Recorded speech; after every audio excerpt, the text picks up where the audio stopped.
Hello! Hello, my friends. Welcome on board.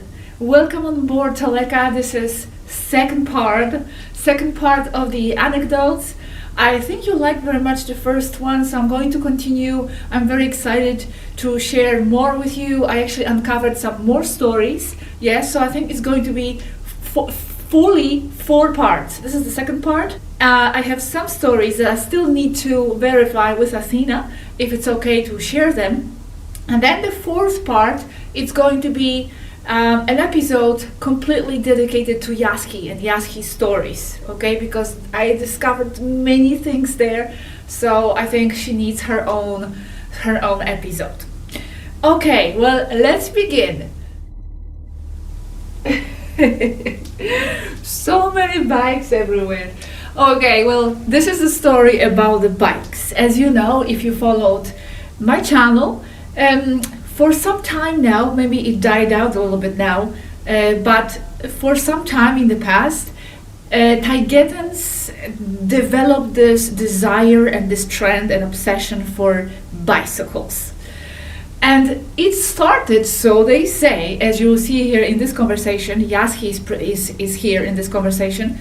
As you will see, they are blaming us for spreading that bike obsession. And that's because when we got to Finland in 2020, yes, Robert and I, we got ourselves bikes. And also Matthias, we got big, fat bikes and also some simple ones.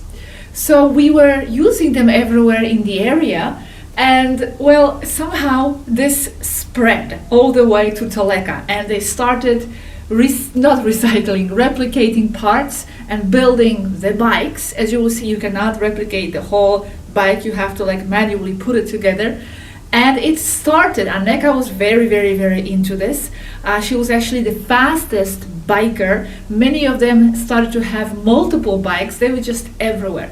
Now, I have to say something here in the beginning. I think Taygetans, when Yaski told us this specific conversation, we're not too thrilled that we know about this. And that's because they believed it's some kind of it's a story that probably could discredit them more than help with anything. So I think they didn't want me to share much about that at the time, which that's why I actually didn't. I didn't share this conversation. I didn't say much about that. But I have to say, I'm sharing this now also because I believe not only it doesn't discredit anything, but I actually think it credits them even more, because in their society they don't have bikes, so who else would be so crazy about bikes if they were not extraterrestrial people with no bikes in their society? If they were just humans, because they were saying extraterrestrials on the bikes, who is going to buy that?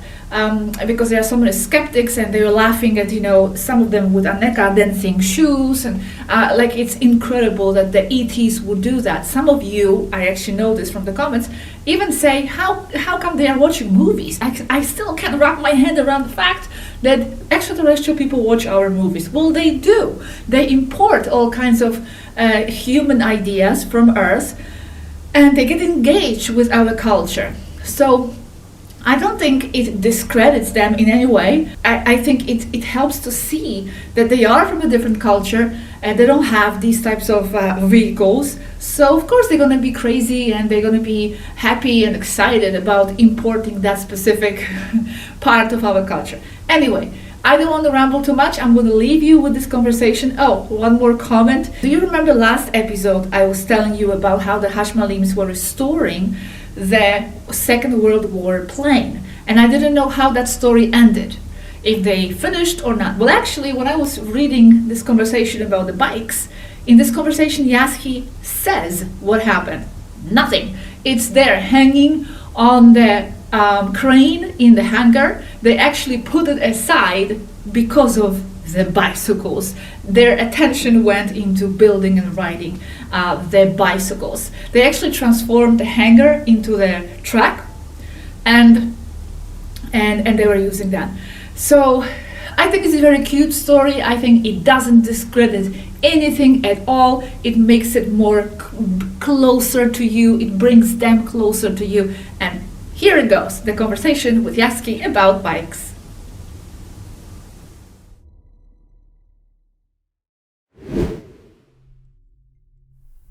December 2020.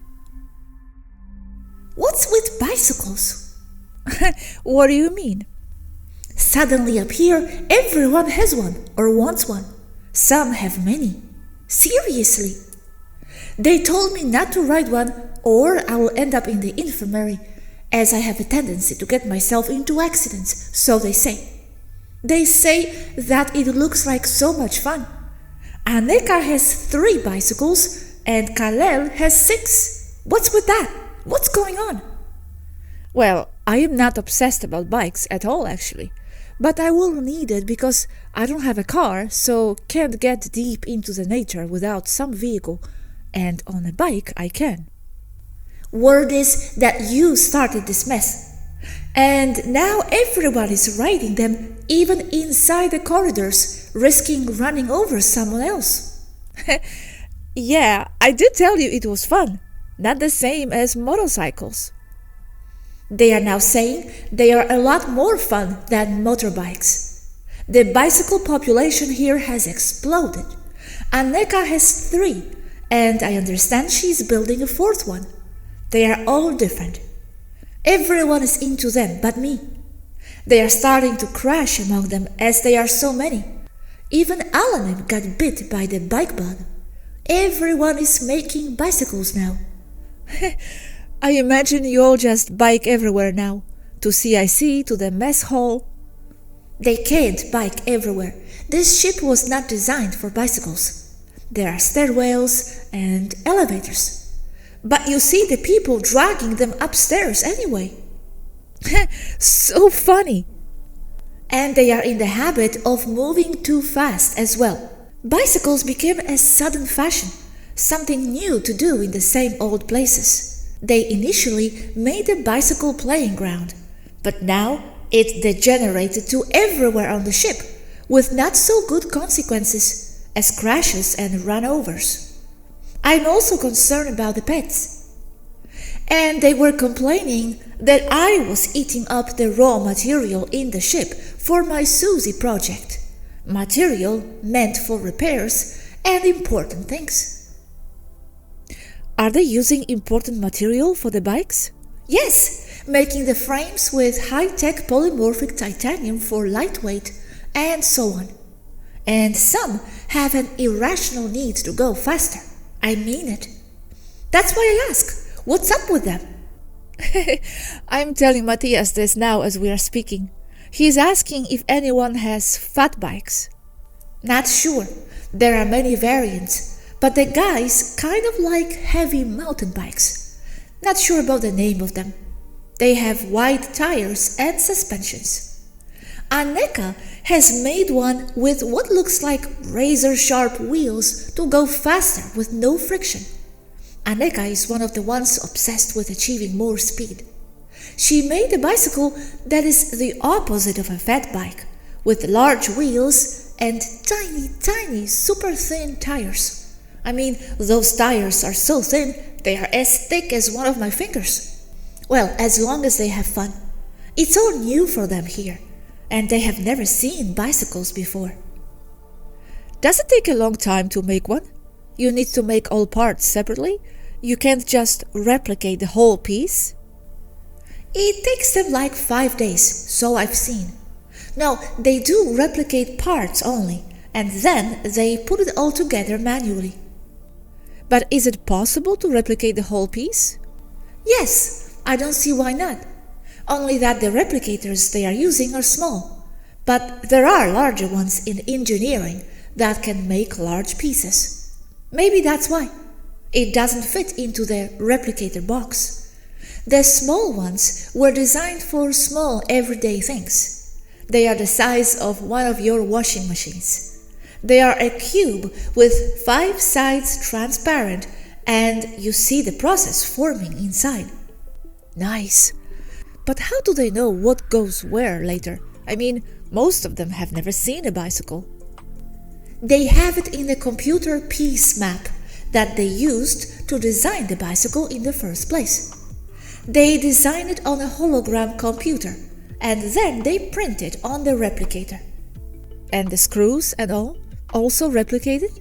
Yes, they replicate parts and then they place them together, and I've seen many parts fit into several bikes. So, in that sense, you can have any weird shapes and designs you want. Yes, Aneeka is making weird-shaped bikes now, intended for speed. Do they base themselves on existing models on Earth or design weird stuff? They did before. Now they are starting to create new models. Where do they store them? In their rooms. You go in there and you can hardly walk because there are so many around. I am talking about Kalel and Aneeka that have so many of them.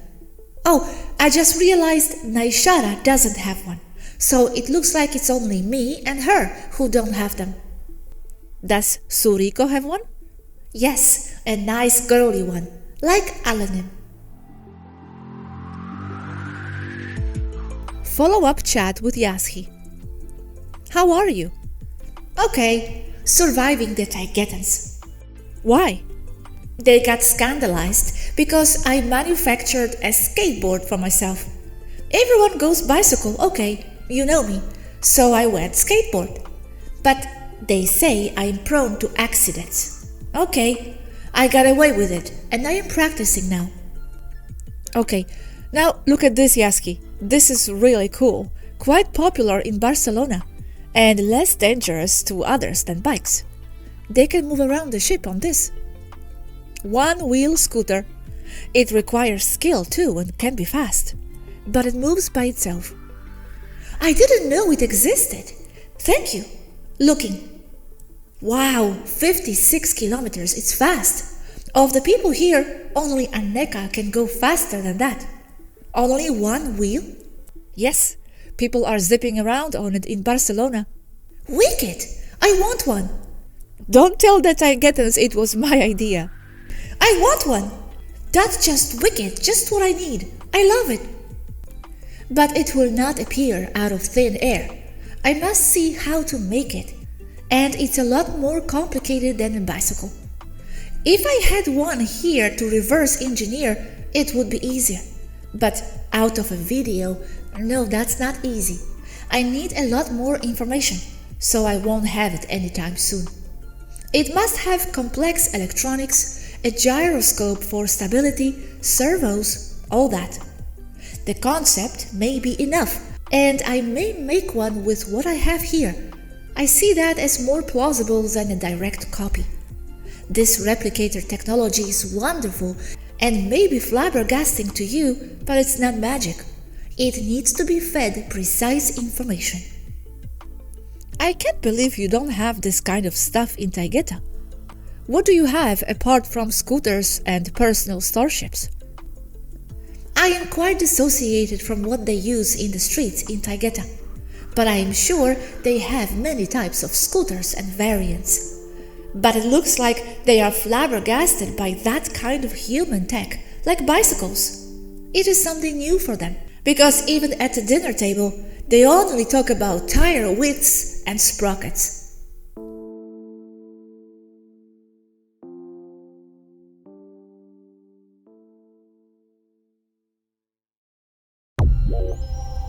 Update from Athena as of March 2024. At the moment, it's only Cassia and Alia that continue bicycling right now. The trend has faded, having to do with a lot of work on board, but it may come back.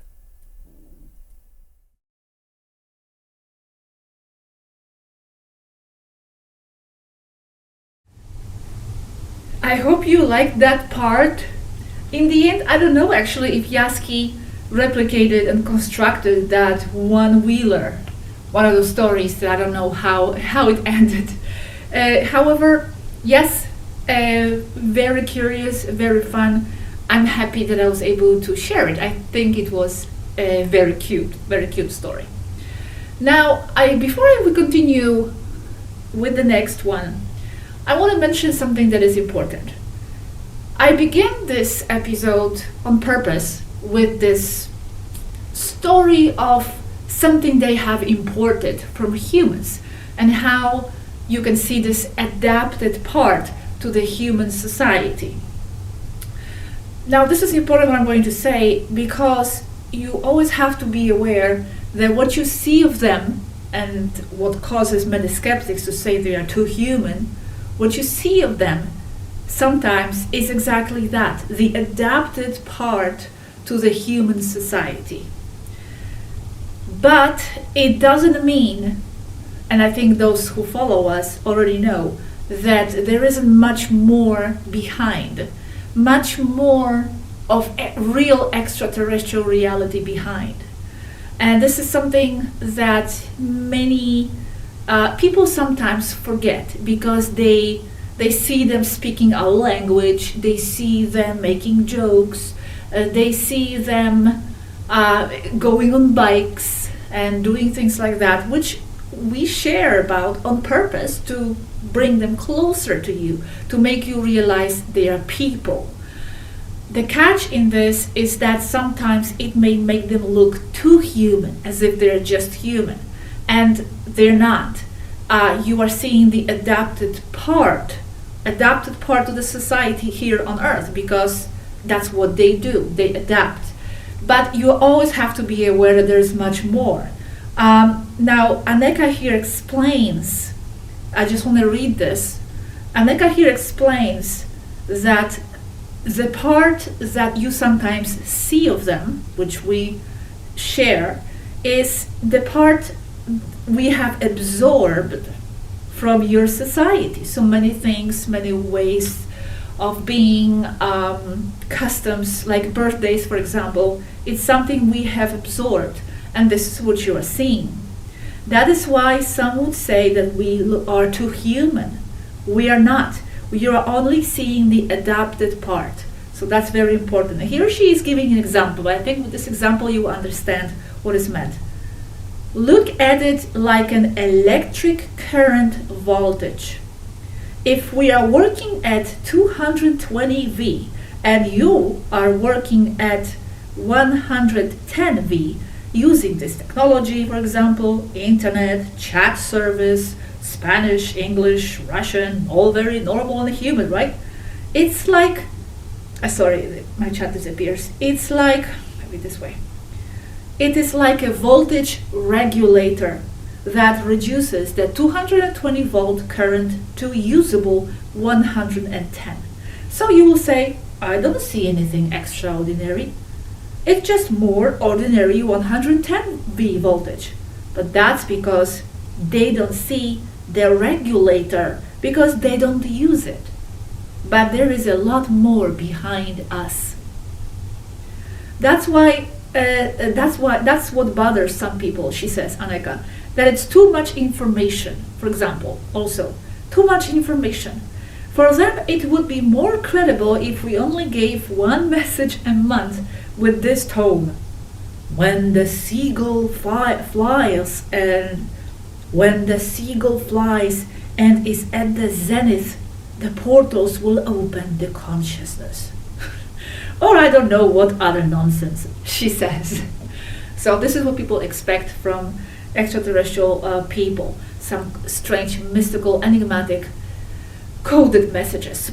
Anyway, so this important point is very, very worth keeping in mind, okay? Sometimes I'm sharing with you these stories to make them look like they are people, humans, space humans, taking on board all these different customs, and because we are all Lyrians in the end, okay?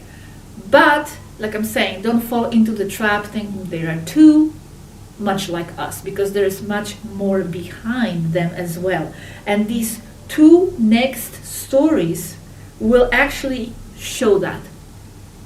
Okay, I'm going to share with you two stories which are a bit more strange. And this next one is, years ago, SWARUU of Erra had a personal business to do with the Bronze Age Scotland past. Okay, and this is part of the story that belongs to the level 3. that we're not going to go into this right now. It's not something really relevant for the people. So she had some kind of a business there, and well, what she did, she took Aneeka, ARIEN, and Dhor K, I think, on the simulation time travel back to Bronze Age Scotland to show them how it works, because this is what she used to do, these time jumps. Okay, so she wanted to share with them that reality and how it is, the whole process. Okay, so this is the conversation, Aneeka and SWARUU.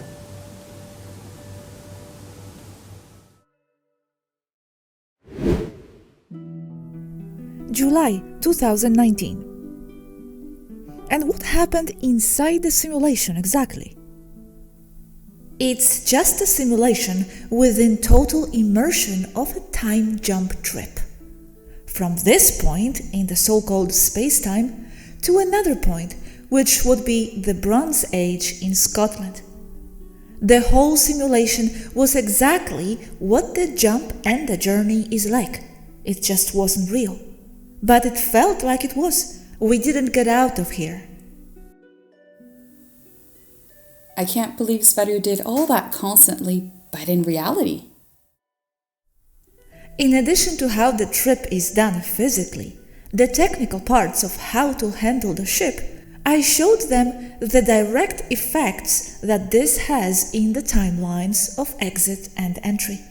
As events, arriving in Scotland, hiding a ship in invisibility mode, and then printing out period costumes and dresses with the replicator and integrating into that society or town. You can either replicate the period clothing or the computer implants it as a part of the program. Either way. What I saw that was scary was how we were received in that town at the point of a sword. It didn't scare me because I know it was just a simulation. But wow, they had quite interesting ways back then. And they were nice. That's how strangers are treated. Were they aggressive? A little bit. They asked for identification at spear point, and what we were doing there, and what we were bringing with us. How many were there? The guards, about 8. But the fact that they were putting away or taking out swords, was it all pre-programmed? Yes, that's how it worked at the time. All those variables are already in the computer, as well as the physiognomy of the village, chickens, cows, mud, villagers inside, all with real data in Toleka's computer coming from Susie's computer records. How many were you? ARIEN, Kila, SWARUU, Kalel, and myself. But was it known in advance what they were going to do? Or were there surprises? I knew partly what was going to happen, but a lot of the animation is decided by the computer, so many parts are still surprises. Even the actual or final reaction of the guards was not under my control, so how they reacted to the presence of 2 big Vikings, Kila and Kalel, was quite extreme, of suspicion. Can you get trapped in this simulation? No. It just feels too real. You just know it's a simulation, but from there on out there's nothing but nothing to indicate that it's not real. I was surprised by the smells. Everything. The wind, the cold, the people. What I don't understand is this. When you are walking through that town, where is your body actually walking in the ship? Or is it in some state of suspended animation lying down?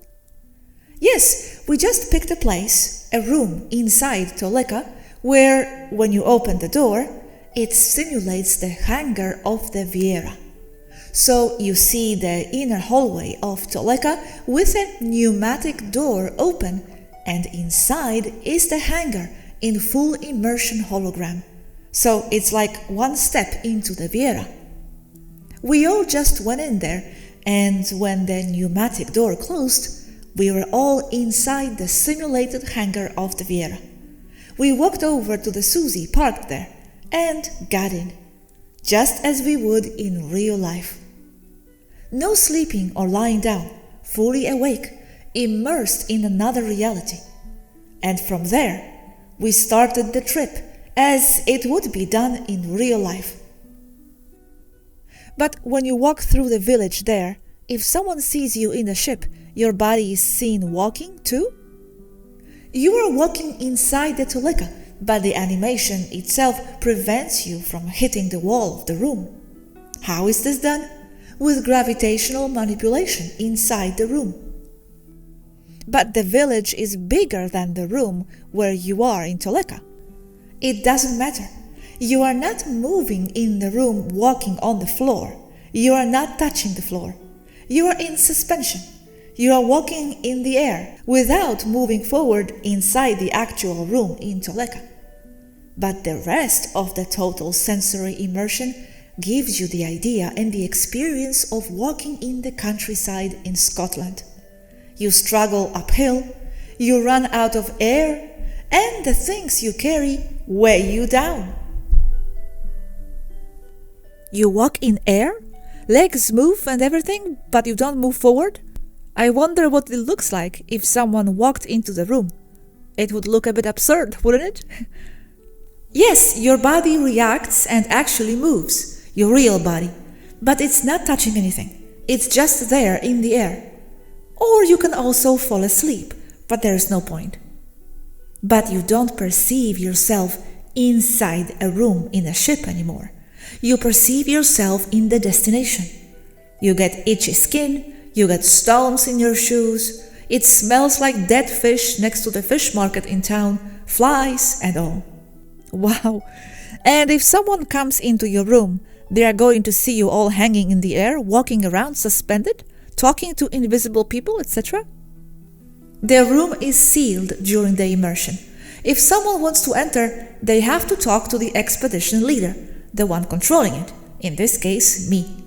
The portal opens and the other person enters. From inside the immersion, yes, you see a door open there in Scotland out of nowhere, and you see someone in a Federation uniform come in. And behind the door, out of nowhere, you can see the corridor of the ship with people going through there doing whatever it is they are doing. But yes, there are a lot of variables in the program because, for example, the villagers were very curious not only about the two big men, but Aneeka, who was also very tall. Can these holographic beings that the computer creates cross the door and materialize? No, the simulation stops at the threshold of the pneumatic door. It is only a hologram. But we do have the technology to materialize anything. If I haven't mentioned it before, it's because it was too much explaining, but it's already written in my articles in progress. It's already done. The how exactly to achieve such a thing.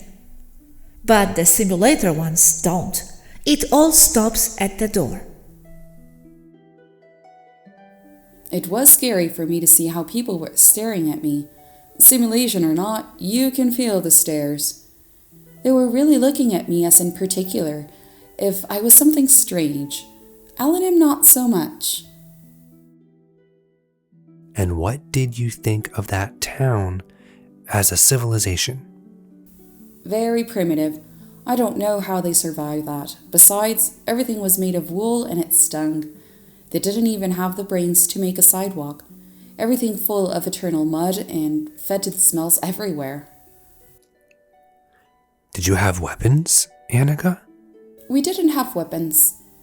What for? It would only make the guards angrier. Just in case, SWARUU. I just freeze the scene and that's it, if something gets out of control. Very curious, right? I think I would be very much into these immersion games as well. I find them, in my mind, very fun. And yeah, the whole idea of immersions sounds very interesting to me. immersions into the human experience, like I am in, and also as games. Well, I have to tell you something funny. Something funny. I hope he doesn't get offended. I think not. But one time, Yaski was telling us that she actually saw, or someone saw, I'm not sure, Ragel in his immersion playing something, and he was only in his underwear. Only in his underwear. And yes, he was laughing, and because as you could see from this conversation, the rooms where the crew members do their immersion games, immersion activities, it's closed. So you don't come in. However, I guess he had his door open. He didn't care, or he forgot. I don't know. And I don't know if it was just Yaski or someone else saw him in his underwear and doing something like there. And then when we asked him, because that was the time when we talked to him, we asked him what were you doing, and he said he was engaged in some epic battle. And why was he not wearing any clothes, just the underwear? Well, because he said that it's better for him to move. So the clothes don't impede his movement, so he feels more free to fight, something like that. He used to spend, I don't know if anymore, a lot of time in these immersion games. You can do all kinds of practices, martial arts, wars, all kinds of fun stuff. Anyway, let's continue with the next not so ordinary story, and this is going to be the conversation with Dhor K, a few years ago, and he's talking to us about a strange telepathic call that Yaski received from a strange being that crashed somewhere in Canada, and they went there to rescue it. But you'll see, they didn't really go physically. Important point, here Yaski is referred to as Chiqui, because in the beginning we used to call Yaski Chiqui. Chiqui in Spanish, it's like little, tiny. So that was her nickname. We don't use it anymore. Now we just call her Yaski. Enjoy.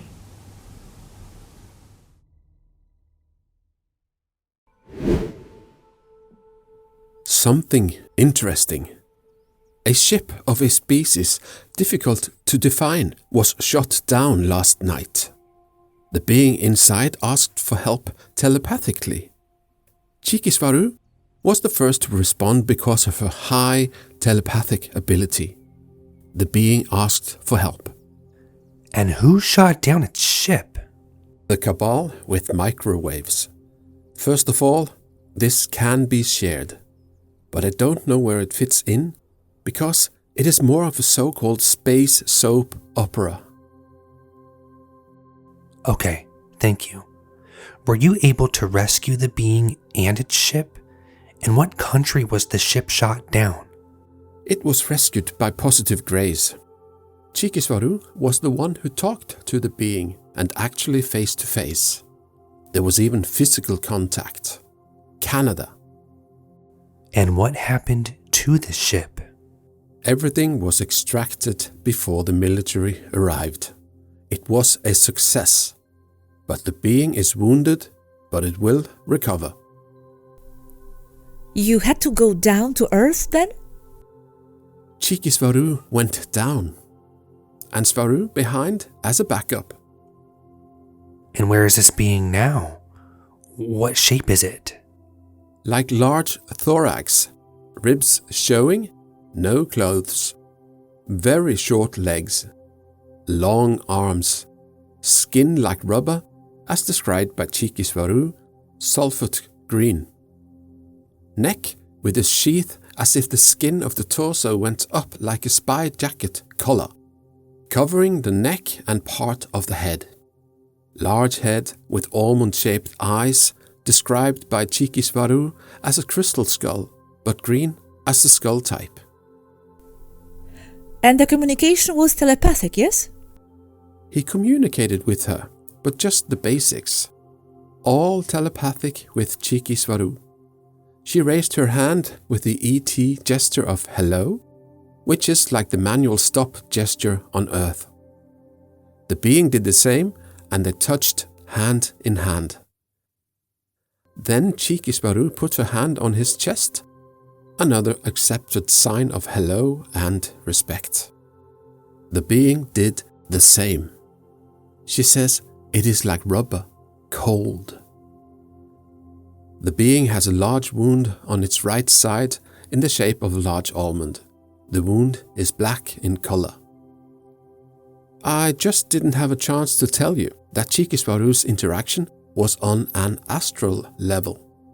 She went down like that, not on a ship. Even so, astral is a reality. And with that, it affected the physical side because he was crashed there on the physical side. It's not like in dream or in something non-tangible. The being perceived it as physical? Yes, both from the astral side. But there was contact. She didn't go in Susie to Canada to see him. But she pulled me in there as well. I was there. I saw him. But when you extracted it, it was in the physical. Yes, extracted by the Greys, not by us. It was on the physical side. But the help was astral, and cheeky SWARUU sensed it and went there. That's what she does. And she pulled me in there. That was intense for me, because I don't usually do that. Wow, okay. So it's a kind of grey. Sort of, but it's not grey. It is sulphate green. It's just not a solid uniform color. It's like in a rock, textured. I don't know how to describe it. It doesn't have a name, neither the being nor the species. I did not perceive its nose. It handles itself only with telepathy, concepts. It is positive, but we do not know the species. And now, where is this being? We don't know, just that it is safe. Fleeing from something? We don't know. For now, there is no more data. I didn't see their ship either. It was behind a wall in some sort of abandoned rectangular ruins in the middle of the forest. That's all I saw. Is that being a female? It had no gender. But Cheeky took you by force to the astral plane? Not by force. She told me that I had to see this. It looks just like reality, and you perceive yourself with body. SWARUU was there also, a little further away. But what is the process of doing that, of going to the astral plane like this? Do you close your eyes and go? I don't remember. I was just lying down and I left. She pulled me. That's how I felt. I disconnected from my body here, and I had another one there. I didn't need to meditate. She just touched my hand and that was it. She's very strong and strange, the girl. And where was your physical body positioned at this moment when you went?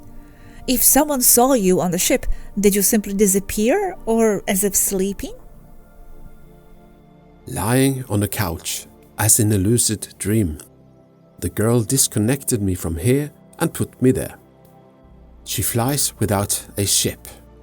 She leaves her body in one place and moves to another. And she even carries passengers, as we have just seen.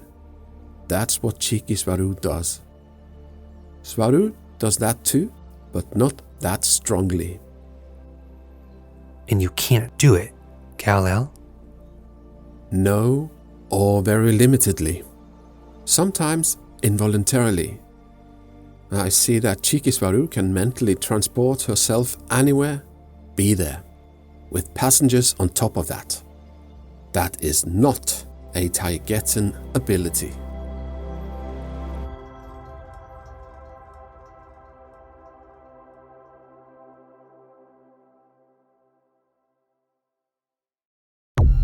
In this video, you could see how it was already becoming obvious to Yashi's Taygetan friends that she is different and has different capabilities. The episode 4 of this anecdote series will be dedicated only to Jaski SWARUU.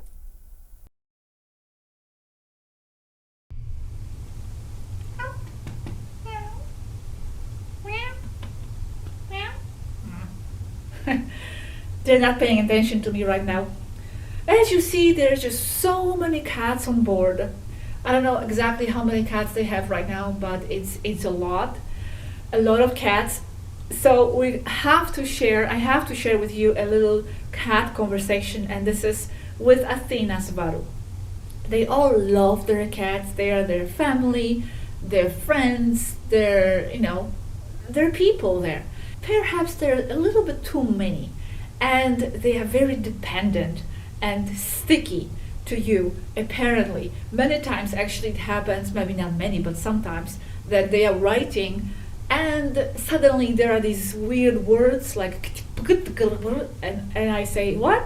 And they say, oh, sorry, cat on the keyboard. So they are everywhere and they are coming on the lap. Sometimes they are playing with their hair. Many times it happened that Athena or whoever we were talking to had to stop the conversation and, wait, cat problem, cat is tangling in somewhere. So they are everywhere. And this story is about a newborn kitties. Yes, there were new kitties getting born, and they had a problem because the mom, who is like a ferocious beast, according to Athena here, didn't allow anybody near. So she actually went into the pipes, somewhere into the engineering, and had her kitties there. And they were super worried about them for many days. And, they tried to somehow get them out.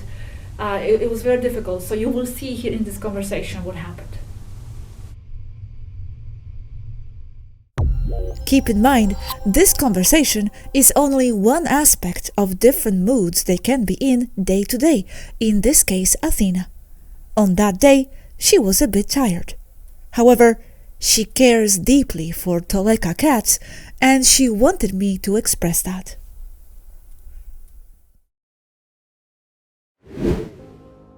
(2022) How are you? Issues of the ship. Concerning cats, but the rest is fine. The kittens are out already. They survived then, how nice. But it was a mess to catch them. And it's a mess because the mother cat is a beast. She looks like a chupacabra. And the fifth one was lost in the pipes and couldn't get out.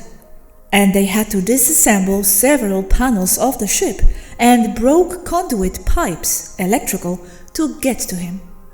They destroyed part of the ship, but the kitten is okay. All 5 are fine. 3 males and 2 females. They are barely walking. They are 1 month old today. Jaski must be happy. Yes, Aneeka, Jaski and Mari are happy with their little toys. But the rest of us are under siege because of them. They've got the others crazy. Everything is to do with cats here. Everything is about cats and what to do with so many. And all of this just filters into everyday life. And what to do? Let them be, right? Well, yes, but we have to get organized. They are all crowded around the kitchens and dining rooms of the ship. They don't use the total useful extension of the ship, only the adult ones that go to explore. Most of them stay among us, and we look like the crazy cat ladies. Cats do not normally move more than 300 meters away from their owners. It's true. They are constantly on top of us, sometimes literally. You can't sit down without a cat materializing and trying to use you as a bed.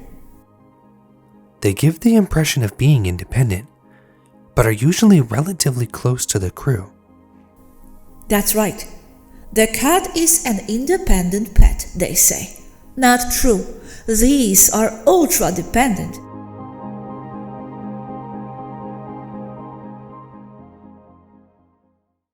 Update from Athena as of March 2024. There are currently 21 cats on board. Everything with them is okay, and the 5 kittens grew up, and they are beautiful cats now, and among the best behaved.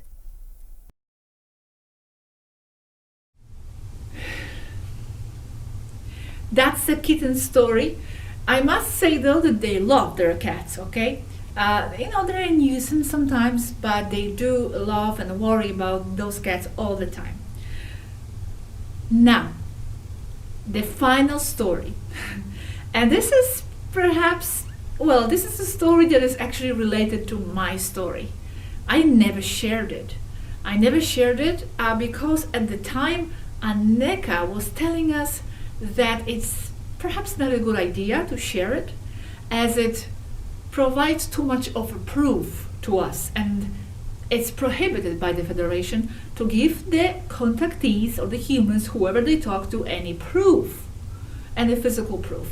So this was one of those situations where, it was very close to some sort of a proof, something physical, verifiable happened.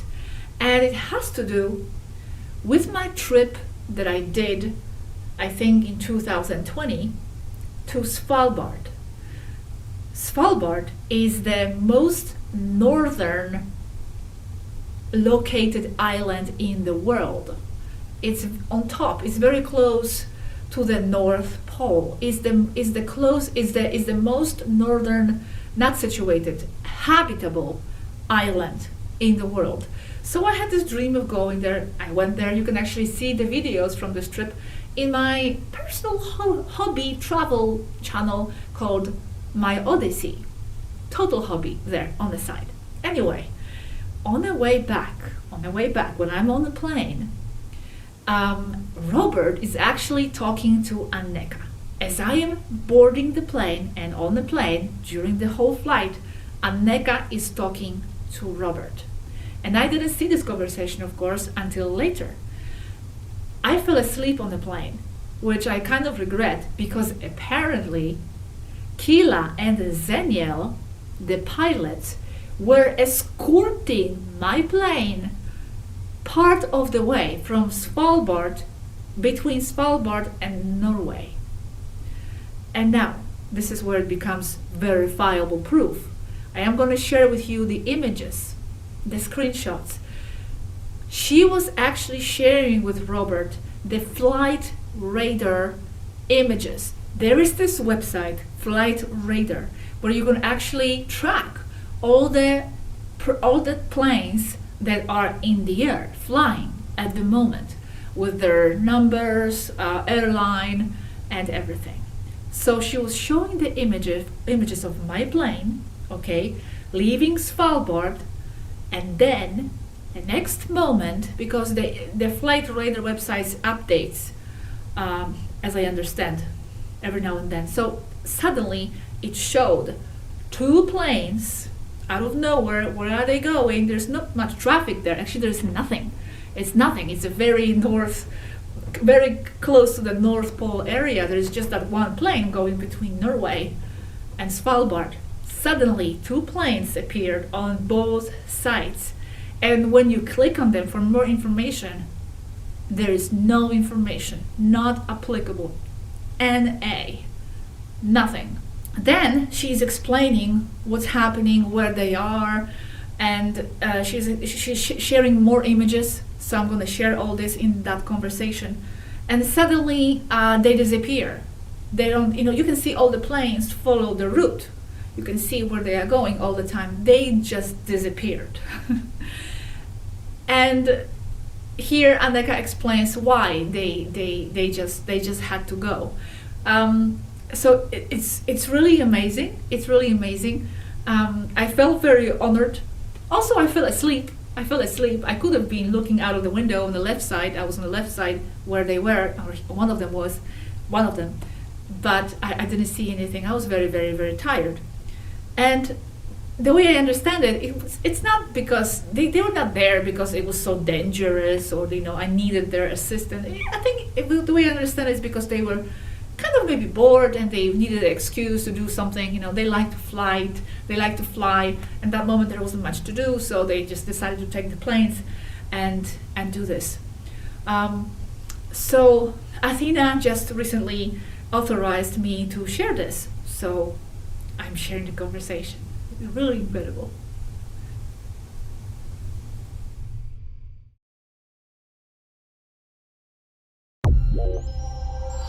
Even though this was a conversation with Robert, I edited out Robert's parts as they were not essential to the core of this information, and I only kept Aneeka's updates. Also keep in mind that some images may not reflect exactly what Aneeka was saying at the moment.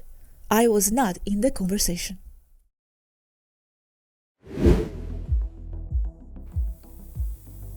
Gosha just now. Nena Diablo with Keela on board. Red Arrow is Gosha. The other plane is Keela in the Nena Diablo escorting Gosha. Tell me, what's a plane like that doing there? There, alone. Notice how there's no data on this plane. Notice how there's data on Gosha's plane, but not on Keela's. The put does not apply on everything. Now the small plane has gone. Red Arrow is Gosha. Notice that Gosha has not passed me the flight data on her aircraft. Let's wait for a while for Gosha's plane to change course. Keela knows that I'm following him on Flight Radar 24. He says he's above Gosha's plane on the left, where Gosha would be sitting. Note that the aircraft has no log or flight plan. Keela already reports RTB. Return to base. Note that the aircraft has no serial number. Note below another aircraft, Hungry Gunnable. 2 of her ships. The other is Zenial. 3PN is Gosha. Disappearing aircraft. Red Arrow is Gosha. This last image is important. The Flight Radar 24 data is still from Hungry Gunnable. This is the moment when the radars lose track of the plane, because both Keela and Zenial are already in RTB and on their way to the Toleka, and Keela is gone. Hungry Gunnable and Nena Diablo escorting Gosha as presidential plane with fighter escort. Ships retreating due to presence of NATO base.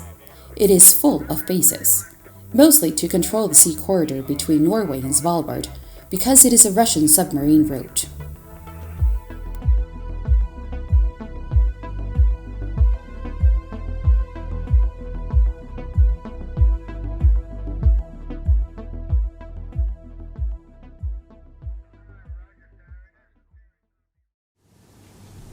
Well, that's it, my friends. Thank you very much for sticking around until this moment.